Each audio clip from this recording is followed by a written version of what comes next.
Have you ever stood at the edge of the ocean and wondered what's really looking back at you from beneath the waves? My name is Elena Marsh. I've been a deputy with the Coastal Services in Tofino Bay, British Columbia for 7 years now. It's a small fishing village on the northern coast. The population is maybe 800. Most people here have lived their whole lives by the water. They know the tides. They know the seasons. They know when to fish and when to stay on land. People think my job is straightforward. Keep the peace. Help tourists who get lost. Make sure the fishing boats follow regulations. But that's only part of what I do. There are other responsibilities we don't talk about. Rules we follow that aren't written in any manual. Things that happen when the tide comes in that most people will never see. If you stay until the end, I'll tell you about those rules. The ones that keep this village safe.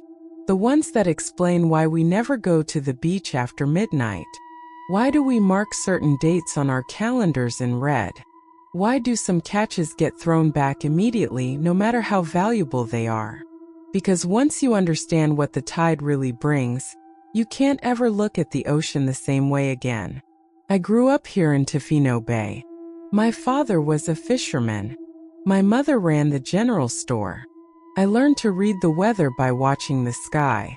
Learned to respect the ocean by watching it take things away. After high school, most kids leave. They go to Vancouver or Victoria, find jobs in the cities. But I stayed, joined the Coastal Services. I did my training in Prince Rupert. I came back home because someone needed to protect this place. Someone needed to understand what my father had tried to tell me before he disappeared. My first 4 years were normal. I helped with boat inspections, responding to domestic disputes, broke up fights at the harbor bar, helped tourists who ventured too close to the cliffs. I knew every family in town, knew which boats went out and when they came back. I knew the rhythms of this place like I knew my own heartbeat. I was good at my job. The village trusted me. The old-timers said I had the right instincts for coastal work. But instincts only help with normal problems, normal storms, normal accidents. What I'm about to tell you isn't normal at all. Most of my work happens during the day. But there are night shifts too. Someone has to watch the harbor. Make sure no boats come in after curfew. Make sure no one goes down to the waterline when they shouldn't. During summer, the shifts are easy. Long daylight hours. Tourists everywhere. But winter is different. Winter is when the old patterns emerge. When the tide schedule matters more than anything else. When we count the days and watch the calendar and hope that everyone remembers the rules. I'm telling you this because I need you to understand something. I'm not making this up for attention. I'm not some storyteller inventing tales to scare people. I'm a law enforcement officer with 7 years of service. I've pulled bodies from the water. I've seen what the ocean does to people who don't respect it. I've documented things that never made it into official reports. Everything I'm going to share with you actually happened. I have records. I have witnesses. I have scars that prove it. The Coastal Services building is small. Just 3 rooms on the main dock. Office space. Equipment storage. Holding cell that's never been used. We keep detailed logs of everything. Every boat that goes out. Every catch that comes in. Every incident on the water. Those logs go back 60 years. I used to read the old ones during quiet shifts. I like understanding history. I like seeing patterns in the fishing seasons and weather events and accident reports. Looking back now, I realize there were other patterns too. Entries that mentioned things that didn't quite make sense. Boats that went missing on specific dates. Fishermen who came back changed. Catches that got destroyed instead of sold. Notes written in code words that older deputies understood but newer ones didn't. High water visitor meant something specific. Return delivery meant something else. I didn't know what any of it meant back then. I thought they were just old terminology, fishing jargon I hadn't learned yet. That was my mistake, not asking questions sooner. The first time I heard the phrase tide gifts was during a briefing with the senior deputy. His name was Thomas Kerr. He was 63 years old, had been with Coastal Services for 35 years, knew the bay better than anyone. He was steady, reliable, not the type to exaggerate or tell tall tales. When Thomas spoke, people listened. It was late October, just after the autumn storms had passed. We were reviewing the schedule for November. Thomas was marking certain dates on the duty roster, adding extra night patrols, blocking off times when no one was allowed to be alone on shift. "You'll want to pay attention during the king tides," he said, not looking at me, just marking his calendar. "I know the king tide schedule," I replied. "High water levels, flood risk, standard protocol." He shook his head slowly. "Not just high water. The king tides bring other things. Things that need to be handled properly." "What kind of things?" He set down his pen, looked at me directly. "How long have you been with us now, Elena?" 7 years. "And in those 7 years, have you ever noticed anything strange about the catches? About what comes up in the nets?" I thought about it. Sometimes the fish look odd, deformed maybe. We usually throw those back. "And the other things? The things that aren't fish at all?" My skin prickled. "I don't know what you mean." Thomas stood up. I walked to the window that looked out over the harbor. The water was gray and choppy. A few boats were heading in for the day. "Your father was a good man. He understood the rules, followed them exactly. That's why he lasted as long as he did." "My father drowned. His boat capsized in a storm." "That's what the report said." Thomas turned back to me. "But you and I both know there was no storm that day. Clear skies, calm water. And yet his boat sank 3 miles offshore with no distress call. No survivors. Just wreckage that washed up 2 weeks later." I didn't say anything. He was right. I'd always known the official story didn't make sense. But I'd been 18 when it happened. Too young to push back. Too grief-stricken to ask hard questions. "The ocean takes what it wants," Thomas continued. "But it also gives things back. Not always the same things. Not always in the same condition. Your father knew that. He'd seen the tide gifts, knew what to do with them. But something went wrong. Something broke the pattern. And the ocean doesn't forgive mistakes." "What are tide gifts?" He was quiet for a long moment. "Things that wash ashore during the king tides. Things that shouldn't exist. Things that look almost right but aren't quite. Things that need to be returned to the water before dawn, or they start causing problems." That sounds like folklore. Old superstition. Does it? Thomas walked to a filing cabinet, pulled out a folder, handed it to me. "These are the incident reports from November last year. Read them. Tell me if they sound like folklore." I opened the folder. Inside were photographs, documentation, medical reports.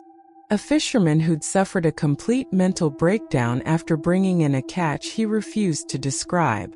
A tourist who disappeared from the beach and was found 3 days later wandering the highway with no memory and seaweed in her lungs. A child who'd picked up something from the tide pools and developed a fever that wouldn't break until they threw the object back into the ocean. These were all from last November. I asked. All during the king tide cycle. All because people didn't follow the rules. All because they didn't understand what they were dealing with. Thomas took the folder back. "This November you're going to see things. Things that will make you question everything you think you know. And when that happens, I need you to remember something very important." "What?" "The ocean was here first. Long before this village. long before humans. We're the visitors. We're the guests. And like any good guest, we need to follow the house rules, even when we don't understand them, especially when we don't understand them. He handed me a piece of paper. These are the rules for Tide Gift Protocol. Memorize them. Follow them exactly. Don't try to improvise. Don't think you know better. These rules were written by people who learned the hard way, people who paid the price for mistakes. I looked at the paper. There were 7 rules written in careful handwriting. Old ink. Yellowed paper. Like the document had been copied many times over many years. But before I could read them, my radio crackled. Deputy Marsh, we have a situation at the North Beach. Multiple witnesses reporting something unusual, requesting immediate response. Thomas looked at me. Keep that paper. Read it before your next night shift. And Elena? If you see something strange tonight, don't touch it.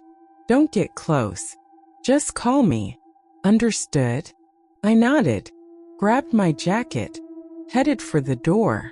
My heart was pounding. The North Beach was usually quiet. What could have multiple witnesses calling in? As I drove toward the beach, I kept thinking about Thomas's words. Tide gifts. Things that wash ashore.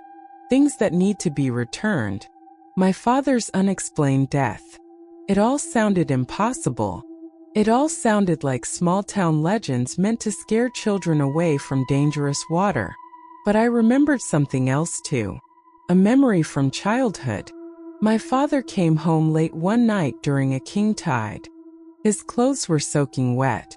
His face was pale. My mother asked what happened. Him shaking his head.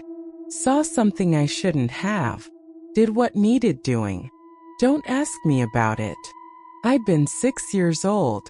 I'd forgotten that night completely until just now. I pulled up to the North Beach parking area. Several people were standing at the edge of the lot, all of them staring down at the shoreline. None of them are going closer. That should have been my first warning. In 7 years, I'd never seen locals afraid of their own beach.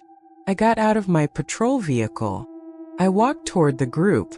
An older woman I recognized turned to me. Her name was Margaret Sullivan. She'd lived here her whole life. Ran the bait shop near the marina. It's down there, she said quietly, pointing at the beach. Came in with the afternoon tide. Nobody's touched it. We're waiting for someone who knows the protocol. I looked down at the beach. The tide had gone out, leaving the usual debris. Seaweed, driftwood, shells. But there was something else too. Something lying on the sand about 50 yards from the waterline. From this distance, it looked almost like a person. Almost. But the proportions were wrong. The shape wasn't quite right. And it was completely still. Too still. In a way that no living thing should be. How long has it been there? I asked. About an hour. Came in with the peak tide. Just rolled up onto the sand and stayed there. I thought about Thomas's rules. The paper is still in my pocket. Everyone needs to stay back. Don't go near it. Don't touch it. I'm going to handle this. You sure? Margaret's voice was concerned. Maybe you should call Thomas first. He's dealt with this before. I'll call him if I need backup. I started walking down toward the beach, toward whatever was lying on the sand, toward my first real encounter with what Thomas called a tide gift. The sun was getting lower, maybe an hour before dark. The ocean looked normal. Gray water, white foam, seabirds circling overhead. Everything looked normal except for the thing on the beach. As I got closer, details became clearer. It definitely looked like a person, but something was wrong with the skin. Too pale, almost translucent. And the hands. The hands had too many fingers. Or maybe the fingers were too long. It was hard to tell from this angle. I stopped about 10 feet away, close enough to see clearly, far enough to run if I needed to. My hand moved to my radio, but something stopped me. Some instinct says don't call this in yet. Don't get other people involved until you understand what you're dealing with. The thing wasn't moving. I wasn't breathing, but somehow I could tell it wasn't exactly dead either. It was something else, something in between states, like it was waiting for something, like it knew I was there even though it had no eyes I could see. The tide was still going out, water retreating back toward the ocean, and as I watched, the thing on the beach started to slide, slowly, almost imperceptibly, following the water back toward the waves. That's when I understood. It wanted to go back. It had been brought here by accident, or maybe on purpose, but now it needed to return to where it belonged, and if I helped it get back to the water, maybe it would leave without causing problems. Maybe that's what the rules were about. Maybe that's what my father had done all those years. I looked back toward the parking lot. The witnesses were still there, still watching, waiting to see what I would do. I had a choice: follow protocol and call for backup, or handle this myself and maintain the village's unofficial rules. Keep the secrets that had kept this place safe for generations. I made my decision. I walked closer to the thing on the beach, prepared to do what needed doing, prepared to understand exactly what Thomas had been trying to tell me, prepared to learn why the tide brings back more than just fish. I took another step closer. The thing on the beach was maybe 6 feet away now, close enough to see the details I'd been trying to avoid, close enough to understand why the witnesses had stayed in the parking lot. It looked human at first glance. 2 arms, 2 legs, a head. But the longer I stared, the more wrong it became. The skin had that translucent quality like jellyfish. I could see shadows moving underneath. Not organs. Something else. Something that pulsed with its own rhythm. The fingers were definitely too long. Bent at angles fingers shouldn't bend. And the face.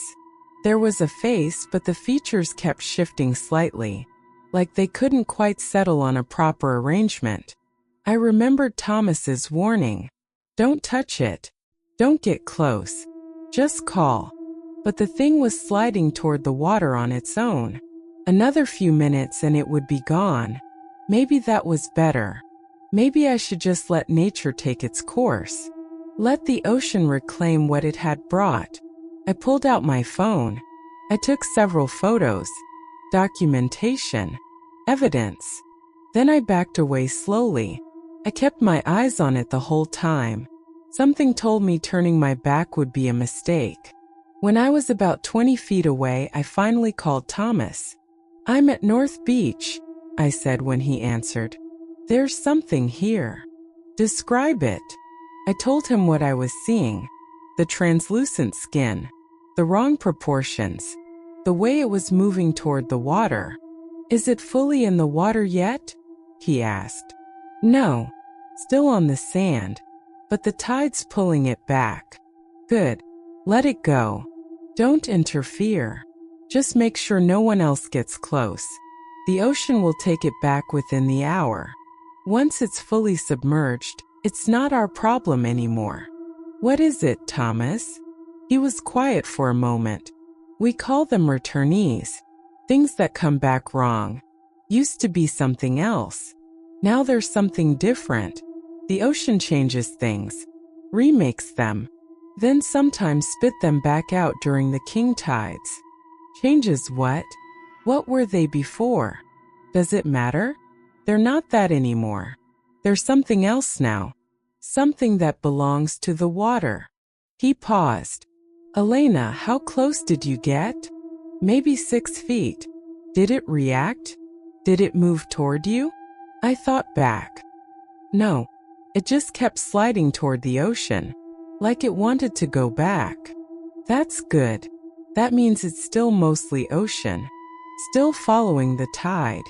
The dangerous ones are the ones that try to stay. The ones that move inland instead of seaward. Those are the ones we have to handle differently. Handle how? That's for another conversation. Right now, just monitor the situation. Make sure it gets back to the water. Once it's gone, clear the beach. Tell the witnesses it was a dead sea lion or a large fish. Something normal. Something they'll accept and forget. People saw it, Thomas. They know it wasn't a sea lion. People see what they want to see, what they can process. Give them a reasonable explanation and most will take it. The ones who don't, who keep asking questions, send them to me. I'll talk to them. I thought about Margaret Sullivan, about the other longtime residents who'd been watching. Some of these people have lived here their whole lives. I think they already know. Then they know to keep quiet about it. That's how we've survived this long. Everyone who needs to know knows. Everyone else gets the simple explanation. That's how it works. Thomas's voice softened. Your first tide gift. How are you holding up? I don't know yet. Still processing. Fair enough. Stay on site until it's gone. Then go home. Read those rules I gave you. Tomorrow we'll talk about what comes next. He hung up. I stood there on the beach watching the thing slide slowly toward the water. The sun was lower now. Orange light across the gray ocean. In different circumstances, it would have been beautiful. The thing reached the waterline. Small waves lapped at it, then larger ones. Within minutes, it was half submerged. The translucent skin seemed to shimmer in the water, became more liquid, less solid, like it was dissolving back into the ocean it came from. I watched until it disappeared completely, until there was nothing left but empty beach and retreating tide. Then I walked back up to the parking lot. Margaret was still there. A few others had left. She looked at me with knowing eyes. It went back, I said. Not a question. She nodded. They usually do. The ocean knows its own. How long have you known about this? All my life. My grandmother told me. Her grandmother told her. Goes back generations. We don't talk about it with outsiders. But everyone who lives here long enough learns. Either someone tells them or they see it themselves. Why didn't anyone tell me sooner? Margaret smiled sadly. You're Arthur Marsh's daughter. We figured you already knew. Figured he'd told you before he passed. He didn't. He died when I was 18. Too young for him to pass on whatever knowledge he had. Arthur was a good man. Followed the rules. Respected the ocean. His death wasn't natural, you know.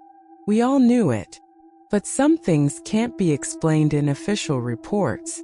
Some things have to stay in the shadows. What happened to him? She looked out at the ocean. He tried to help someone. A tourist who'd taken something from the beach. Something they shouldn't have taken. Arthur tried to get it back. I tried to return it to the water. But he was too late.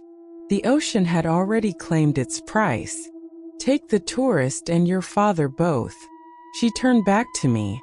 The rules exist for a reason. They're not suggestions. They're surviving. I felt cold despite my jacket. Thomas gave me a list of rules. I haven't read them yet. Read them tonight. Memorize them. The king tides start next week.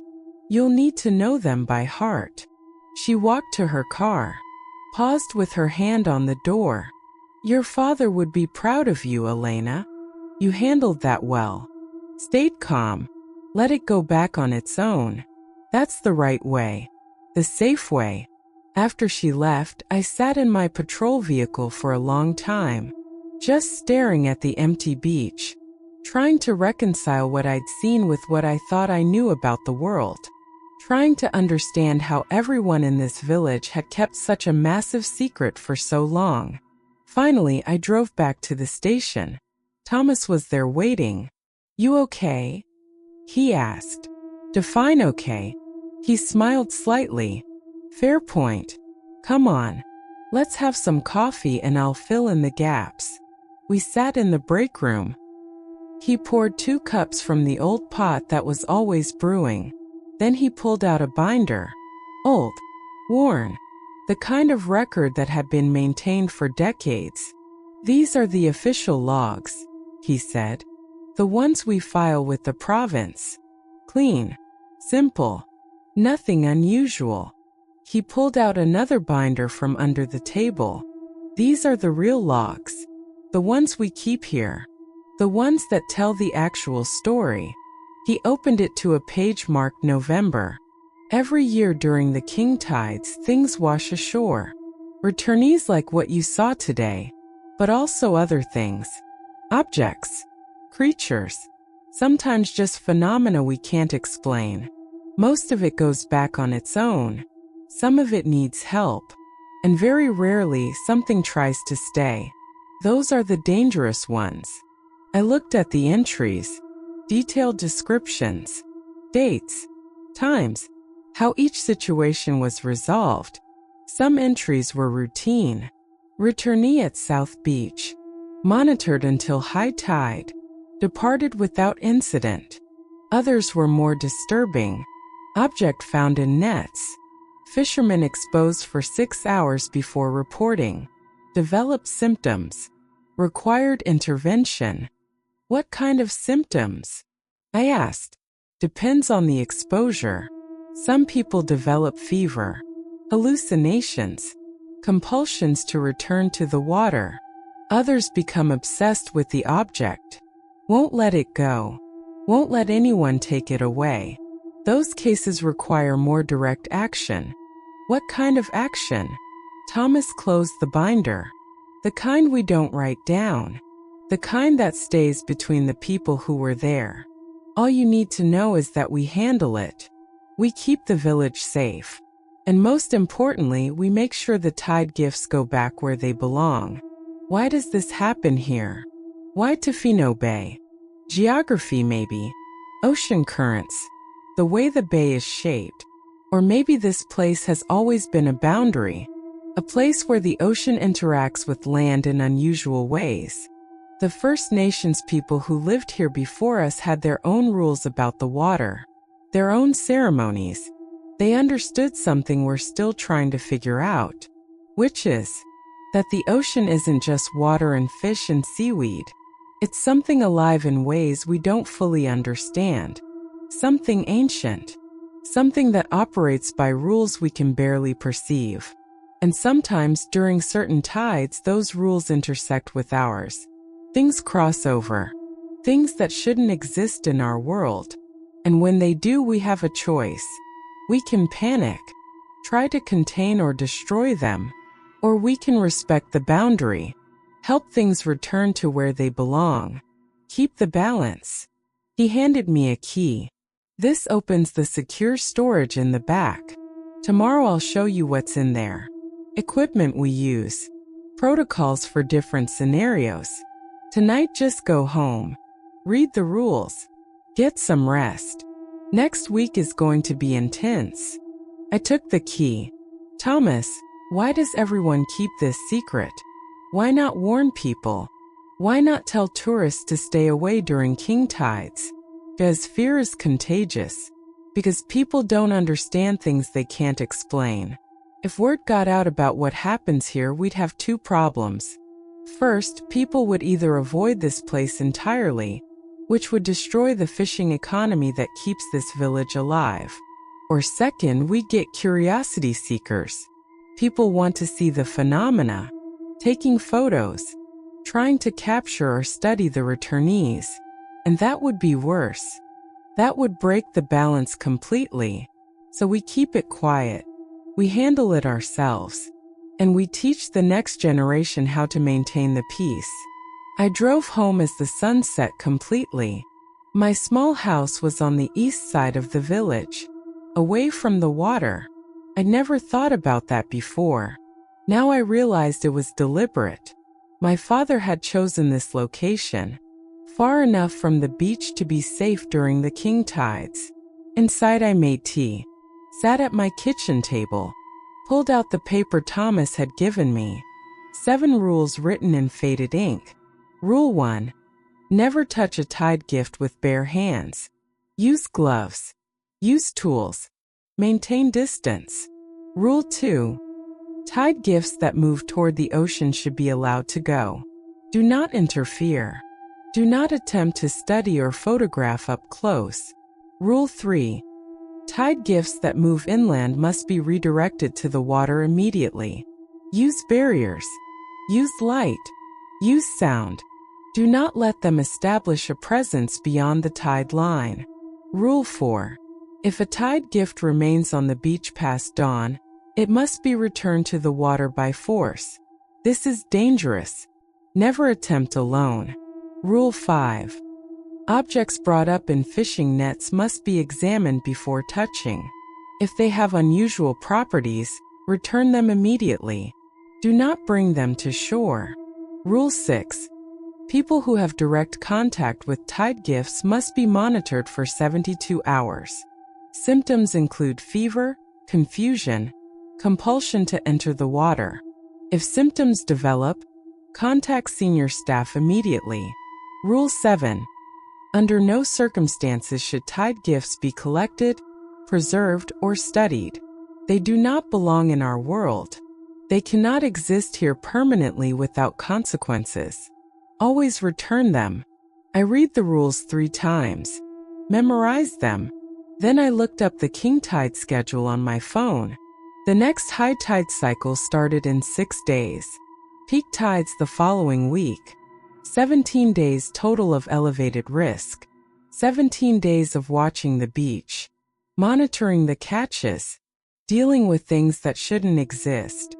And somewhere in all of that, trying to understand what had really happened to my father 9 years ago. I looked out my window. The ocean was dark beyond the village lights. Somewhere out there, the thing I'd seen today was swimming, moving through depths human eyes would never see, living according to rules we could barely understand. And in 6 days it might come back. Or something else would. Something worse. I finished my tea, double-checked my locks, set my alarm for early morning. Tomorrow I'd start preparing, learning the protocols, understanding the equipment, getting ready for the king tides, getting ready to face whatever the ocean decided to bring. Because in Tofino Bay, the tide brings back more than just fish. And now it was my job to deal with whatever came ashore. The next morning, I arrived at the station before dawn. Thomas was already there, drinking coffee and reviewing tide charts. He looked up when I came in. "Sleep okay?" he asked. "Not really. Keep thinking about the rules. About what's coming." He nodded. "That's normal. First exposure always hits hard. Come on. I'll show you the storage room." He led me to a door I'd passed 100 times without really noticing. Just another storage closet, I thought. He used the key he'd given me to unlock it. Inside was nothing like a normal storage room. The walls were lined with equipment I'd never seen before.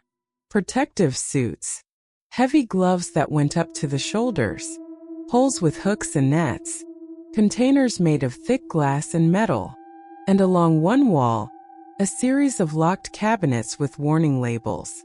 "This is the gear we use," Thomas said. "Most of it is for containment and transport. When a tide gift won't go back on its own, we need to encourage it. Sometimes that means physical barriers, sometimes chemical deterrents, sometimes just creating the right conditions for it to want to leave." He pulled out a suit, thick rubber material, sealed seams, a helmet with a face shield. If you have to get close to something that's aggressive, you wear this. Full coverage, no exposed skin.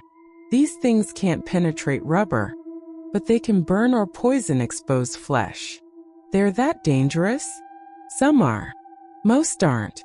But you don't know which is which until it's too late. So we treat all of them as potentially harmful. Better to be overcautious than sorry. He showed me the poles. These are for redirection. If something is moving inland, you use these to guide it back toward the water. Don't touch it directly. Don't get in front of it. Just apply gentle pressure from the sides, herding it like you would livestock. And if it won't be herded? Thomas opened one of the locked cabinets.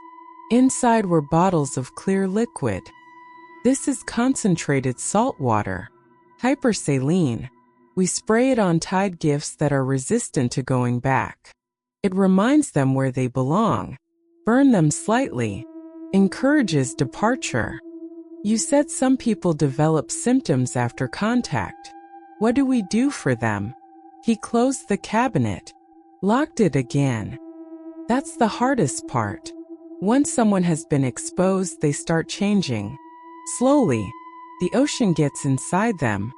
Start remaking them from within. In the early stages, we can help. Keep them away from the water.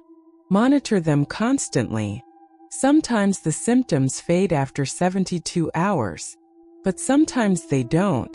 Sometimes the person becomes something else, something that needs to return to the ocean. My stomach turned. You mean they become like the returnees? Similar. Not exactly the same. They retain more of themselves, more memories, more human appearance.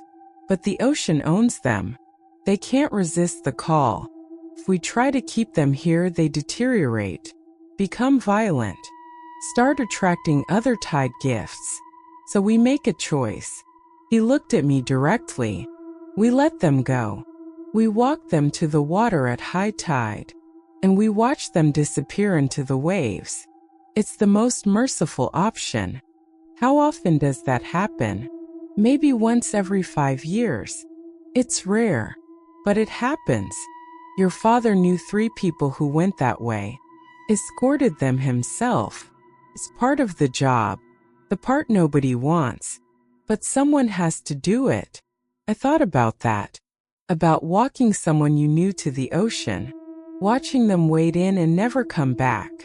Is that what happened to my father? Did he become exposed? Thomas shook his head. No, his death was different. He broke a different rule. One I haven't told you about yet. What rule? He closed the storage room door. Locked it. There's an 8th rule. One we don't write down. One we only tell people when they're ready. I think you're ready now. We went back to his office. He poured more coffee. Sat down heavily. Rule 8.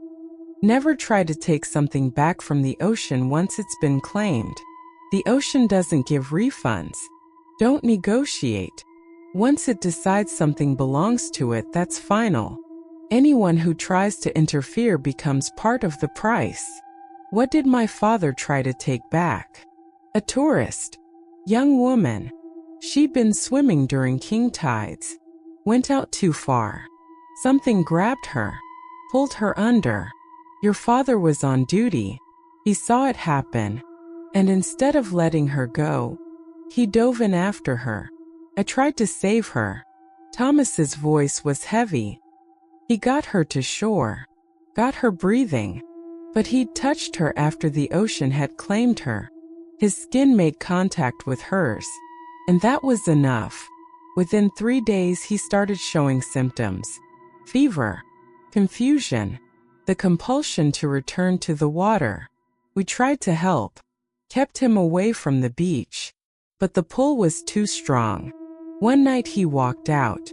We found his boat the next morning, empty. He'd gone back to fulfill the debt. I felt tears stinging my eyes. So he didn't drown. He chose to go. He was chosen. Once you're marked, you don't have free will anymore. The ocean owns you. He knew what was happening. Leave a note for your mother. Said he was sorry. Said he'd broken the rules and had to pay the price. She never told you because you were too young.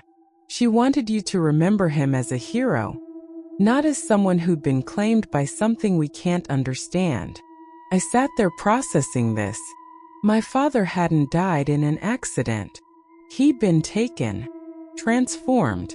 Returned to the ocean like one of the returnees I'd seen yesterday. The thought made me sick and sad and angry all at once. Why are you telling me this now? I asked. Because you need to understand the stakes. These rules aren't suggestions. They're not superstitions. They're the result of generations of experience. People learn the hard way what works and what doesn't. Your father was a good man who made a split-second decision to try to save someone, and it cost him everything. I'm telling you so you don't make the same mistake. So when you see something the ocean has claimed, you let it go. You don't try to be a hero. You don't try to intervene. You follow the protocol and you survive. He handed me a radio. This is keyed to a private frequency. Just you and me. During the king tides, you'll patrol the beaches at night. I'll patrol during the day. If you see anything, you call me immediately. No matter what time. No matter what it is. You don't handle it alone until you have more experience. Understood? Understood. Good. Now let's go through the procedures for different scenarios. We spent the next 4 hours going over protocols. What to do if a returnee was aggressive. How to handle objects that came up in nets. Procedures for closing beaches if the situation became unmanageable. Signs that someone had been exposed and needed monitoring. Emergency contacts for the handful of other people in the village who knew the truth and could help if things went wrong. By the time we finished, my head was spinning with information. Thomas must have seen it on my face. Don't worry about memorizing everything right away, he said. You'll have the protocols written down. You'll have me on the radio. And honestly, most nights nothing happens. Most tide gifts go back on their own. Most situations resolve peacefully. It's just the rare exceptions we need to be prepared for. When do I start? Tonight. The tide schedule shows elevated levels starting this evening. Nothing major yet, but enough that we should have eyes on the beaches. You take the north and west beaches. I'll cover the south and east. Standard patrol routes, but with extra attention to the waterline. Look for anything unusual, anything that doesn't belong. If you see it, document from a distance, then call me. Simple as that. I left the station at noon, went home to rest before my night shift. But I couldn't sleep. I kept thinking about my father, about the choice he'd made, about the price he'd paid, about whether I would have made the same choice in his position.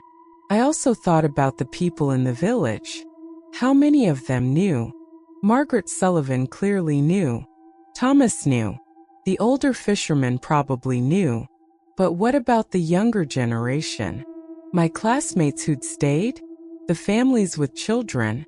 Did they know what lived in the water? What came with the tides? At 6 p.m. I got dressed for patrol. Extra layers against the cold November wind. Waterproof jacket. Heavy boots. Flashlight. Radio. The private one Thomas had given me clipped to my belt next to the official one. I felt like I was preparing for war, not a routine patrol. The sun was already down. Winter nights came early this far north.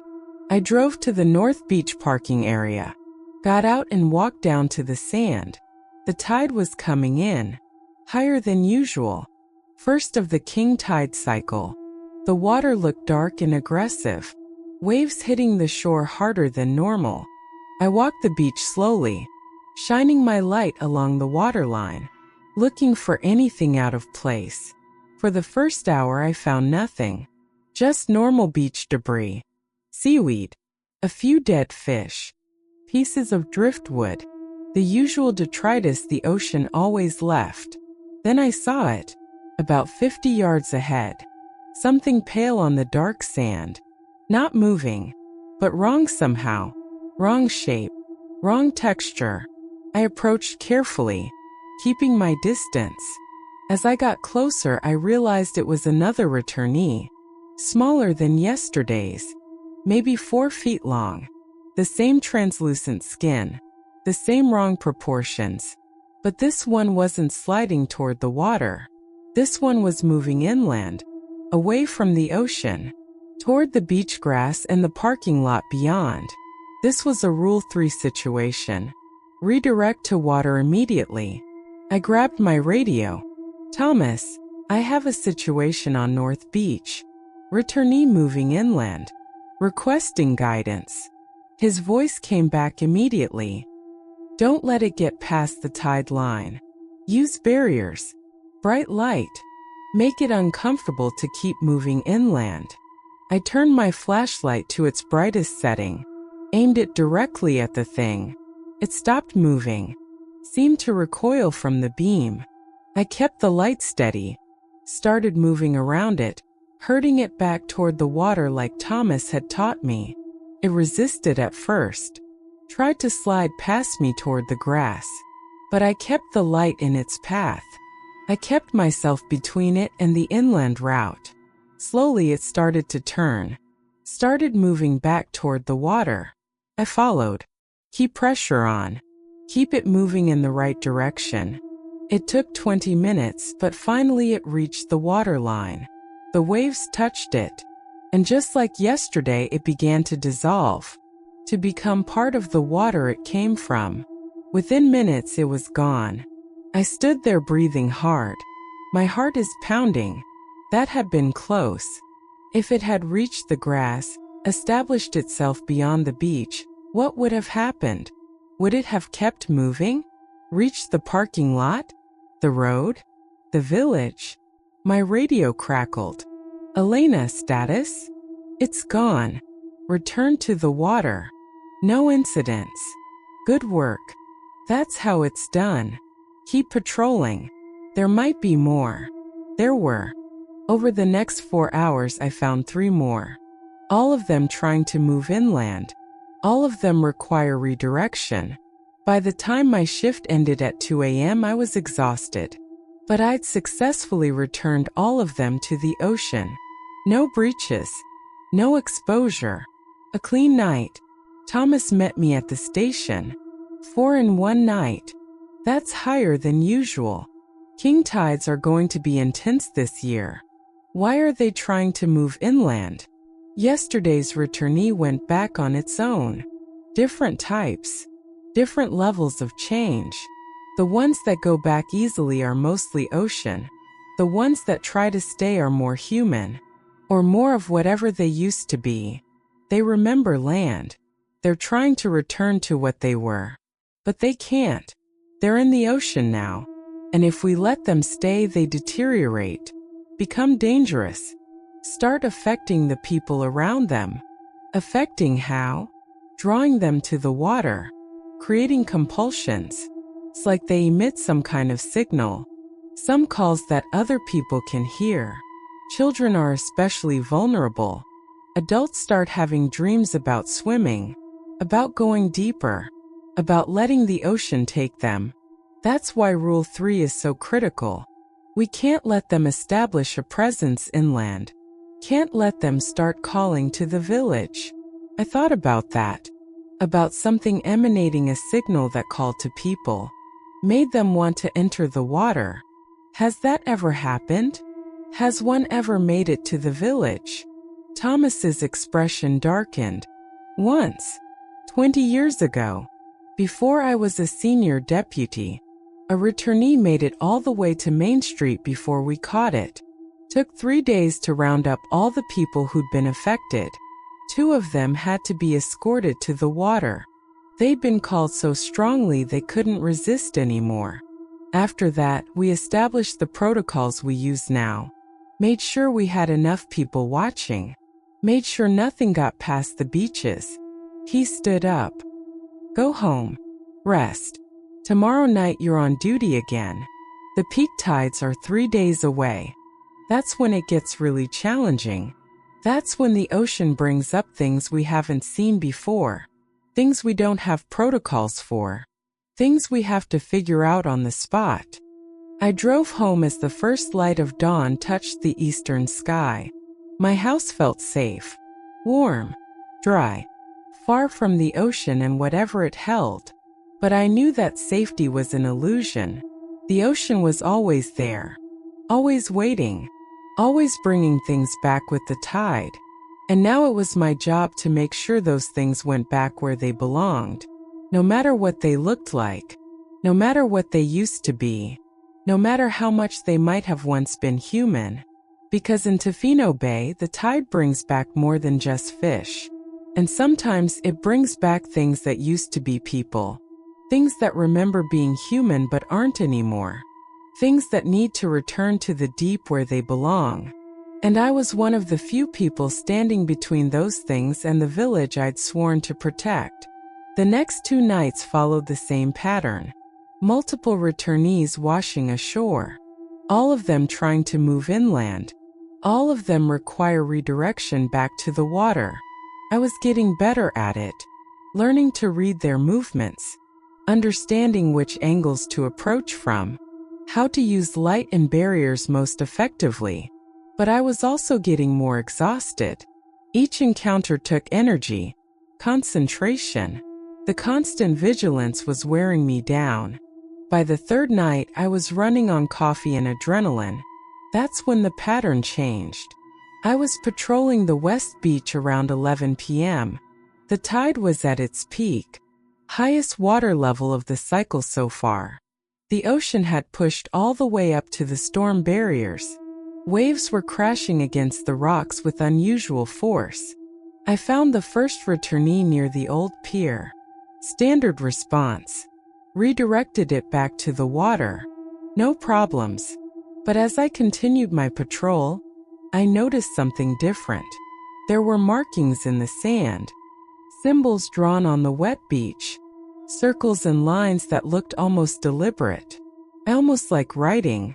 I took photos, called Thomas. I'm seeing symbols on the West Beach. Looks like something drew them in the sand. Describe them. I did my best. Circles within circles, lines radiating outward. Patterns that seemed to repeat. Thomas was quiet for a moment. That's new. We've never seen that before. Don't touch them. Don't stand inside the circles. Just document and move on. What do you think they mean? I don't know. But symbols suggest intention. Suggests intelligence behind the returnees. That's not something we've dealt with before. Stay alert. If you see anything else unusual, call immediately. I continued my patrol. Found 2 more returnees. Both redirected successfully, but the symbols kept appearing. Different sections of beach. Different patterns. All of them looked deliberate. All of them gave me an uneasy feeling. Around 1 a.m., I reached the northernmost point of my route. A rocky section where the beach ended and cliffs began. The water was particularly aggressive here. Spray hitting the rocks. Wind howling through the gaps. That's when I heard it. A sound that wasn't quite wind. There weren't quite waves. Something else. Something that sounded almost like singing. Multiple voices. Coming from the water. I stopped walking. Stood completely still. Listening. The sound was definitely there. Rising and falling. Harmonizing in ways that shouldn't be possible. In ways that made my head hurt when I tried to focus on it. I grabbed my radio. Thomas, I'm hearing something. At the North Cliffs. Sounds like singing coming from the water. Get away from there. Now, don't listen. Don't try to identify it. Just leave. What is it? It's a call. Something trying to draw you in. If you keep listening, it'll get inside your head. Make you want to go closer. Make you want to enter the water. Move away. Put distance between you and the sound. I started backing up, but the singing got louder, more insistent, and I realized something terrifying. I wanted to go closer. I wanted to see what was making that sound. I wanted to understand it. The urge was strong, almost overwhelming. I forced myself to turn around, to walk away, but my feet felt heavy. like I was moving through water, like something was pulling me back toward the cliffs. Elena, talk to me. Are you moving away? Thomas's voice on the radio. Trying. It's hard. The sound is so strong. Cover your ears. Hum to yourself. Anything to block it out. Get to your vehicle and drive away.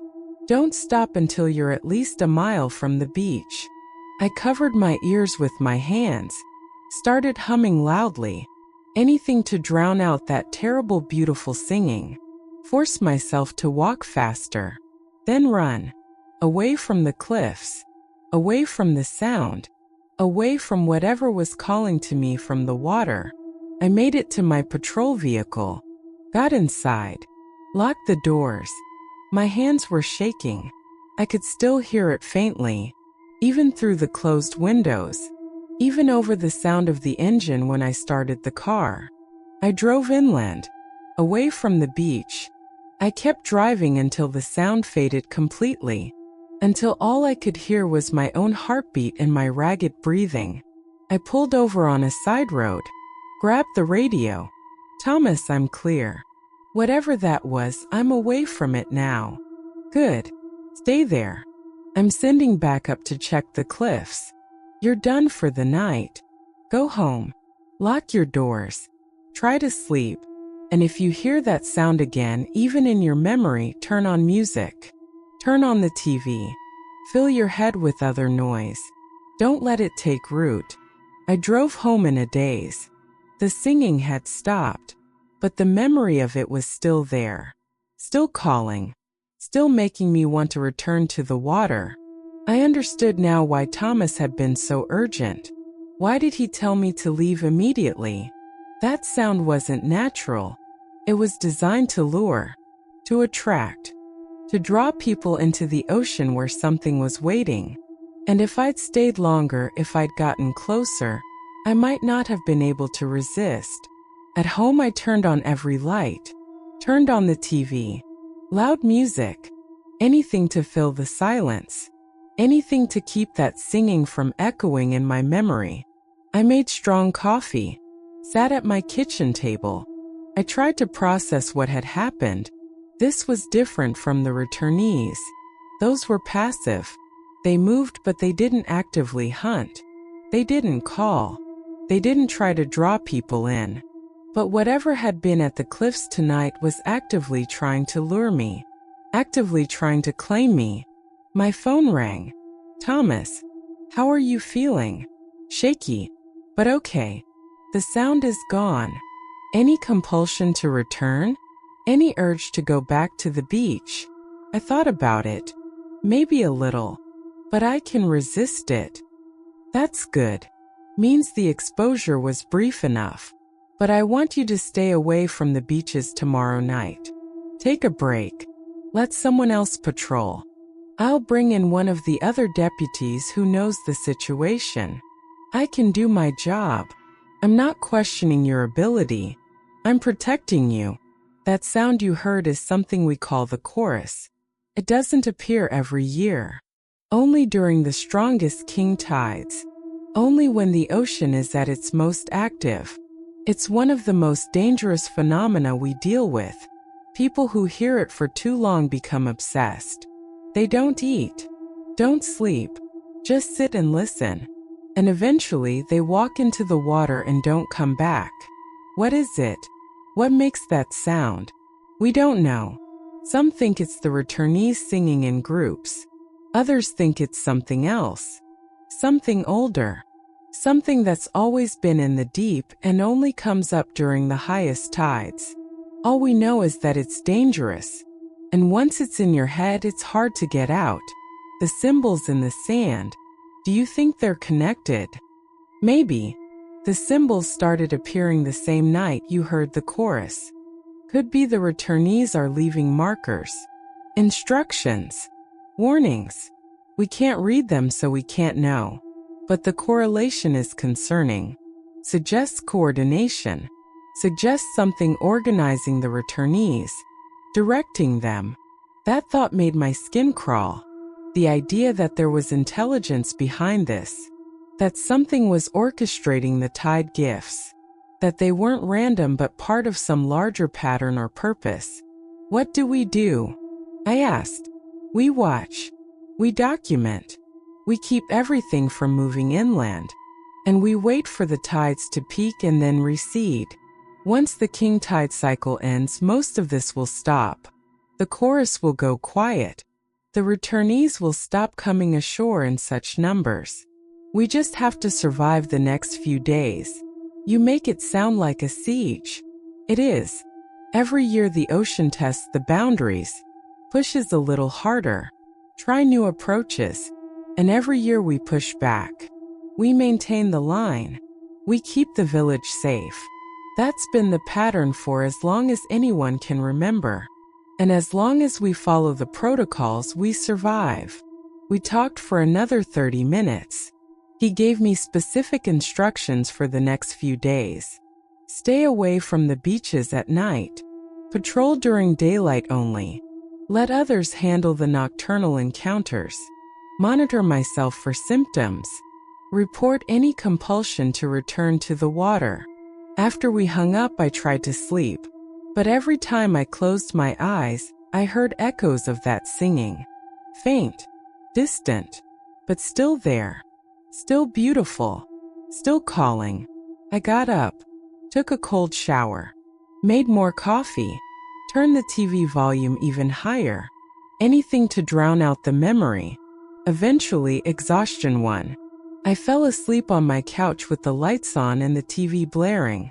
I dreamed of the ocean, of dark water and deeper currents, of things moving in the depths, things with too many limbs and wrong faces, things that sang in harmony, things that wanted me to join them, to become one of them, to return to the water where I belonged.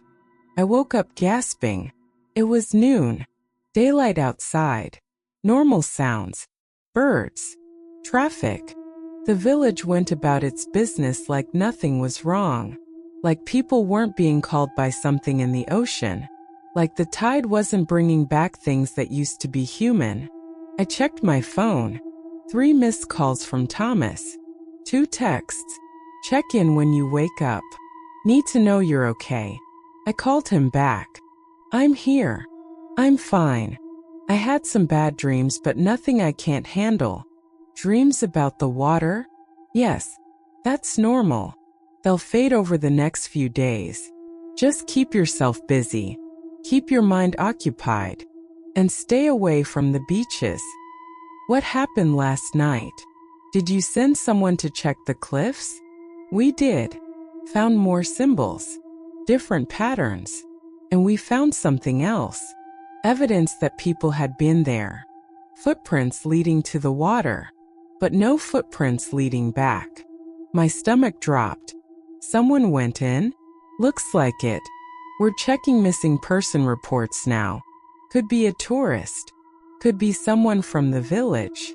We won't know until someone reports them gone. How many footprints? 3 sets. All different sizes. All leading into the water at high tide. All stopping at the waterline. Like they just walked in and kept going until the ocean took them. 3 people. 3 lives claimed in one night. And I'd almost been the 4th. If I'd stayed at the cliffs longer, if I'd gotten closer to that sound, I would have been one of those footprints. One of those people who just walked in and never came back. Thomas, how do we stop this? How do we prevent people from hearing the chorus? We can't. Not completely.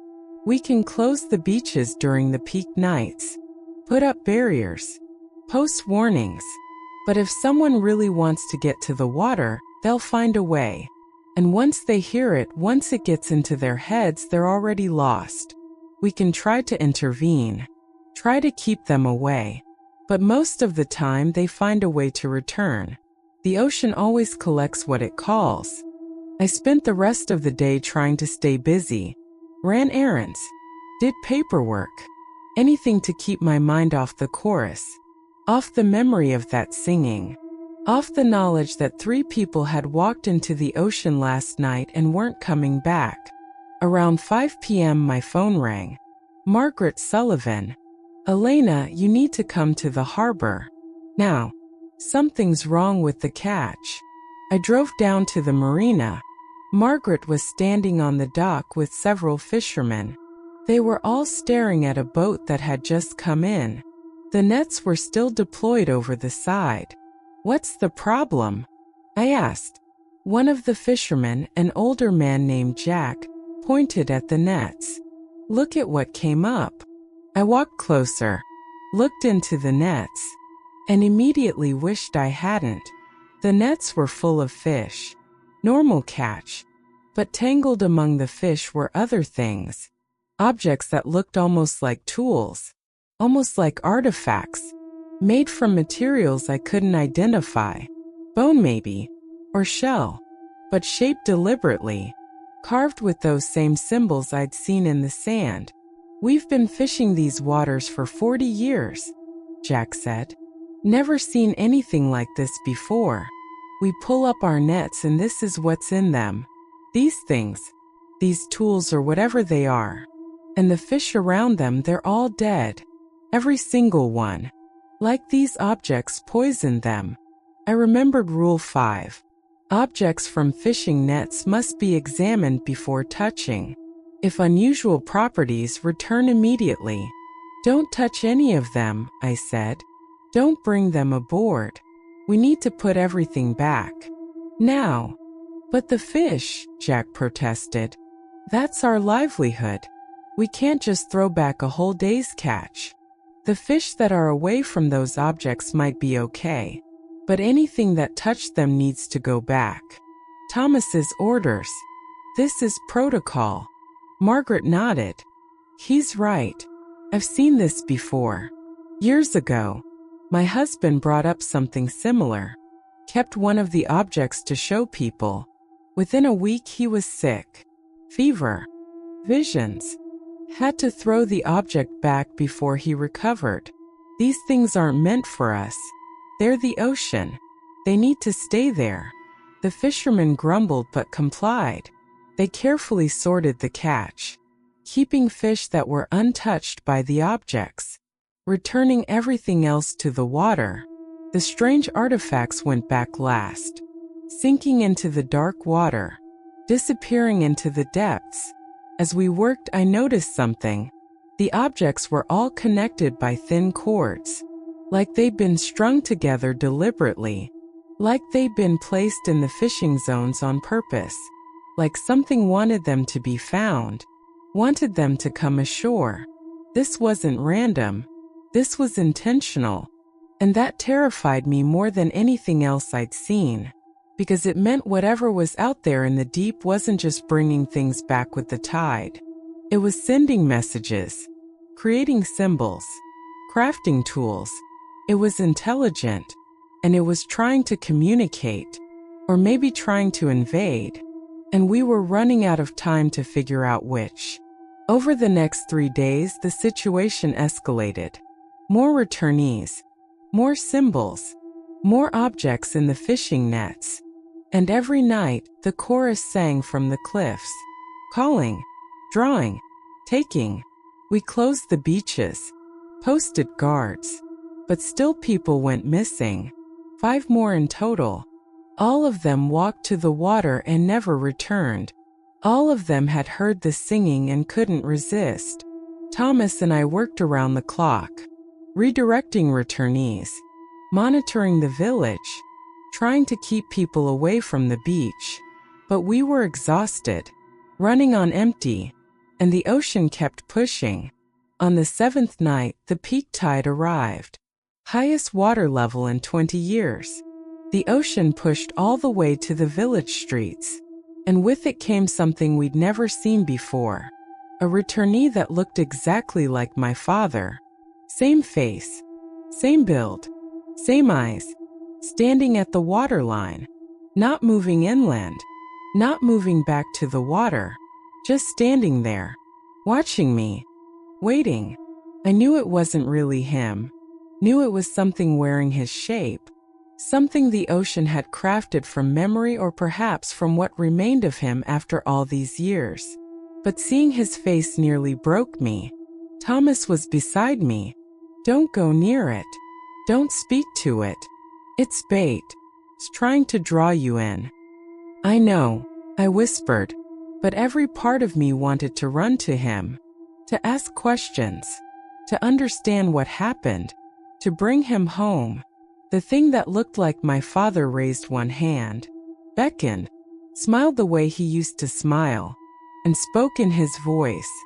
"Elena, come home. Come back to the water. It's where you belong, where we all belong eventually." I took a step forward. Thomas grabbed my arm. "Don't. That's not your father. That's something else. Something using his memory against you. But what if part of him is still in there? What if he's trapped?" "He's not trapped.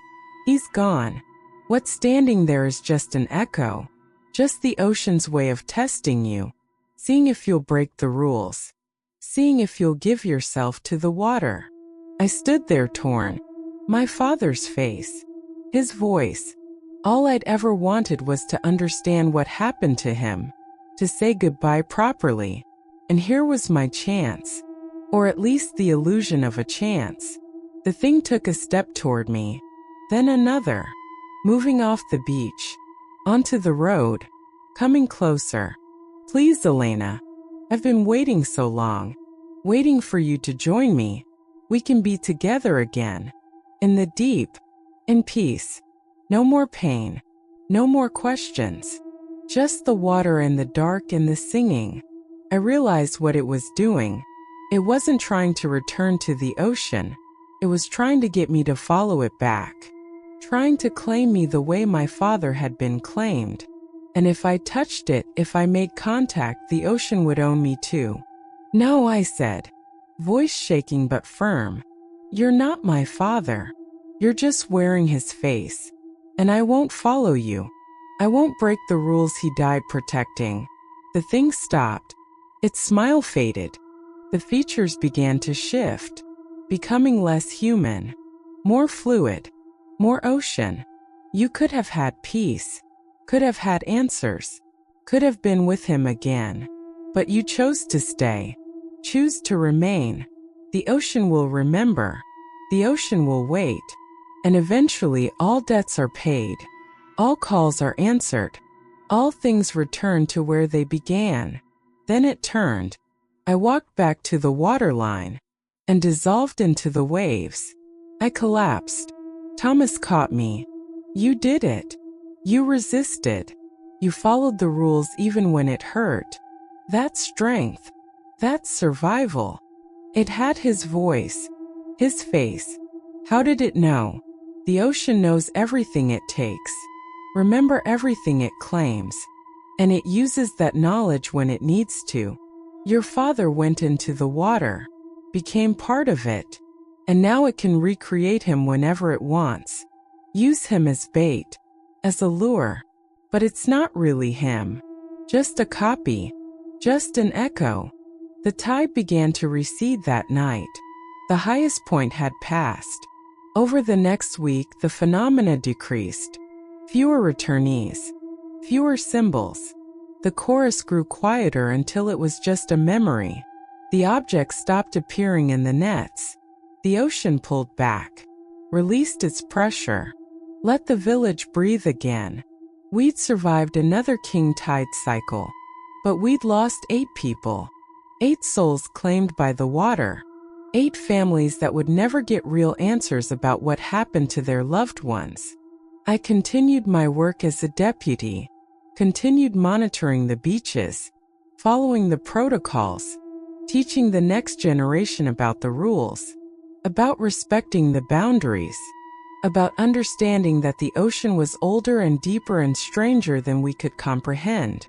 And late at night, when the village was quiet and the tide was low, I sometimes walked to the beach, stood at the waterline, and listened to that singing. For my father's voice, for any sign that the ocean remembered me the way I remembered what I'd lost. The water was always silent during those moments. Just waves and wind and the cry of seabirds. Just normal ocean sounds. But I knew the truth. I knew what lived beneath the surface, what waited in the deep, what came back with the tide. And I knew that someday when my time came, I might hear that call again, might see my father's face in the water, might be asked to make the choice he made, to follow or to stay, to resist or to submit. But until that day, I would keep watch, would maintain the boundaries, would protect the village from whatever the tide brought ashore. Because in Tofino Bay, the ocean brings back more than just fish. It brings back memories. It brings back the dead. It brings back things that should stay in the deep where they belong. And it's my job to make sure they go back. No matter what face they wear, no matter whose voice they use, no matter how much I might want to believe the lies. The ocean is patient. The ocean is persistent. The ocean always remembers. And so do I.